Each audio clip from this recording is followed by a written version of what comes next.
Over the course of his half-century in public office, Beijing Biden has given us plenty of moments that have shown his racism. Heck, even his second-in-command basically called him a racist while saying she doesn't think he's a racist. I do not believe you are a racist, but I also believe, and it is personal, and it was hurtful to hear you talk about the reputations of two United States senators who built their reputations and career on the segregation of race in this country. Only the left. Well, in order to make up for his years of making questionable comments towards black people, what is Biden doing?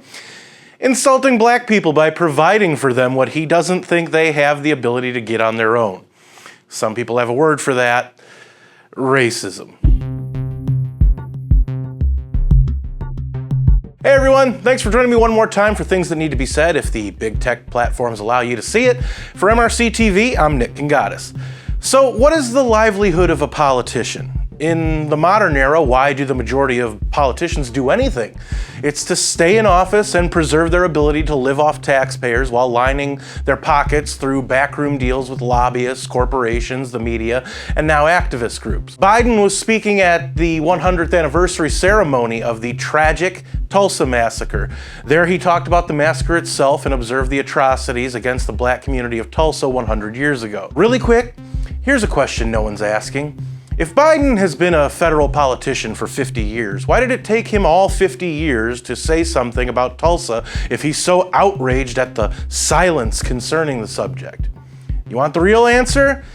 It's not necessarily because Biden might possibly, if you look at it the right way, be a racist. It's because Biden will literally say anything, sometimes incomprehensible. True international effort to pressure.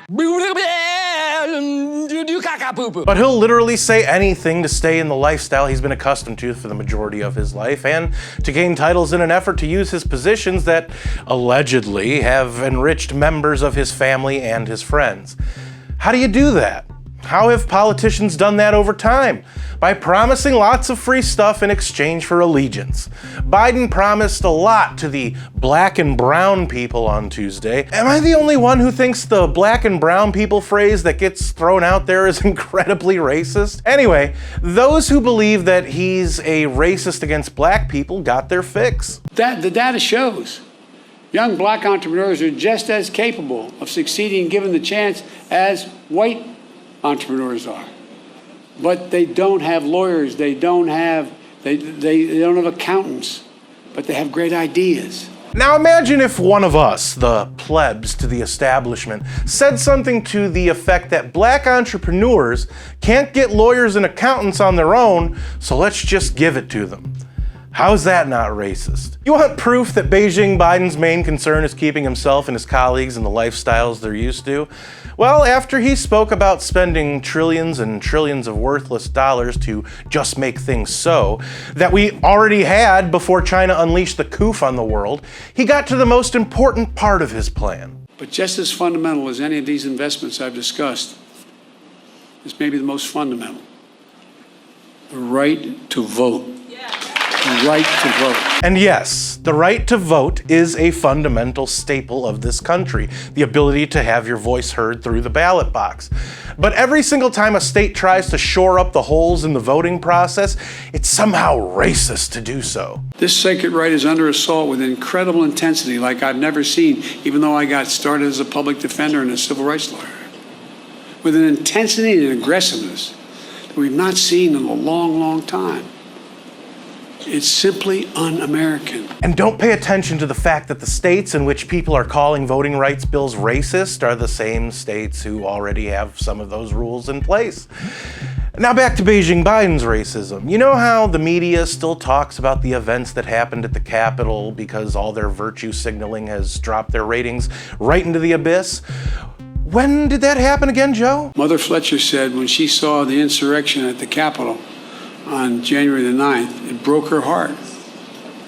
A mob of violent white extremists, thugs, said reminded her of what happened here in Greenwood 100 years ago. Look around at the various hate crimes against Asian Americans and Jewish Americans. Hold on, I didn't quite catch that. When she saw the insurrection at the Capitol on January the 9th, was such a devastating day to the legacy of the United States that he can't even remember the date, even though it was probably right there in front of him on the teleprompter. That's when the artist known as Biden started blaming violent white extremists for the ills of our country. And while the idiots who were waved into the Capitol building acted like fools, the only person who died on the correct date of the events of that day was an unarmed female veteran who was shot in cold blood. But don't expect Biden to call Ashley Babbitt's family anytime soon. And did you catch how Beijing Biden tried to paint white people as the ones carrying out anti-Asian attacks? Look around at the various hate crimes against Asian Americans and Jewish Americans. Don't tell him who's actually carrying out the vast majority of those assaults. Only the left can take literally any situation and turn it into a racist encounter. But Biden wasn't done with whitey just yet. As I said in my address at the joint session of Congress, according to the intelligence community, terrorism from white supremacy is the most lethal threat to the homeland today. Not ISIS, not Al-Qaeda, white supremacists. That's not me. That's the intelligence community. While white supremacists should absolutely be condemned for their actions, notice how Beijing Biden didn't mention China or Russia as threats in his little list. You're really going to stand there and tell me that based on the totally trustworthy intelligence community, white supremacy is a bigger threat to this country than China? If we all really think about where the coup came from and whether the motives behind it are true, then China would be responsible for the deaths of almost 600,000 Americans and about 3 million more deaths around the world. Who knows how many of their own people they killed, since I don't trust a single one of their figures, but they would be responsible for killing them all the same.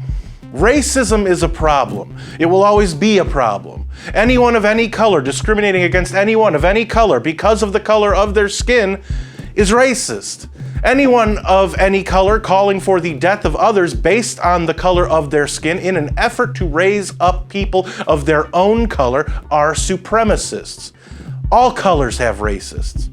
All colors. Because when it's time, with that hand, because that time is coming, we have to rat-a-tat-tat. Yes. And when that time is coming and rat-a-tat-tat, cracker will kill everything white in sight. They ain't right. By logic, if supremacists exist in one race of people, they exist in all races of people to one degree or another. Racism isn't human nature, but ignorance, stupidity, and blind confidence is. Biden is no stranger to saying things that could be construed as racist. And cue the racist montage. You got more questions, but I tell you, if you have a problem figuring out whether you're for me or Trump, and you ain't black, They're going to put you all back in chains. Have you taken a cognitive test? No, I haven't taken a test. Why the hell would I take a test? Come on, man.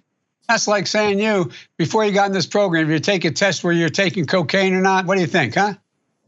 Are you a junkie? What do you say? Poor kids are just as bright and just as talented as white kids. You cannot go to a 7-Eleven or a Dunkin' Donuts unless you have a slight Indian accent. But Biden merely says the things he says because he likes the power over all people, not just those of a specific color.